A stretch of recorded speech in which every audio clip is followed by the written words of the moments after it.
আসসালামু আলাইকুম ওরহমতুল্লাহি ওবারাকাতু। হিন্দু ভাই বোনদের আদাব। আমি শপথ করছি যেন মানুষের সেবায়। হে আল্লাহ, আমাকে শক্তি দিন। আমি যেন লালমনিরহাট আলোকিত করতে পারি, বিভিন্ন ইউনিয়নগুলো আলোকিত করতে পারি। আমি অন্য অন্য জেলায় যেন আমি এই দেশ আলোকিত করতে পারি। তাই আমাকে শক্তি দিন। এখানে অনেক জঙ্গল ছিল, অনেক ময়লা আবর্জনা ছিল, অনেক পথচারী ভাইরা এলাকাবাসী রাতের অন্ধকারে যখন এদিক দিয়ে হেঁটে হেঁটে যায় তখন অনেক ঝুঁকিপূর্ণ অবস্থায় যায়। এখান থেকে বড় বড় পোকামাকড় বেড়ে আসিয়া চিকা বেড়ে আসিয়া পায়ের মধ্যে কামড়াইতে পারে। তাই আজকে আপনাদের সোহেল রানার চোখে পড়ল। চেষ্টা করব নিজ স্বার্থে জঙ্গলগুলো কাটার, এবং আস্তে আস্তে সব জঙ্গল কাটিয়ে দিলাম। পরিষ্কার পরিচ্ছন্নতা ইমানের অঙ্গ।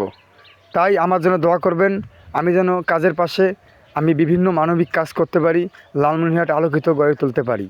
তাই আপনাদের সাপোর্ট দরকার। আপনারা আমার ভিডিও লাইক কমেন্ট শেয়ার করবেন, তাইলে আমি অনেক খুশি হব। আমার প্রোফাইলটা আপনারা একটু ফলো দিয়ে পাশে থাকবেন।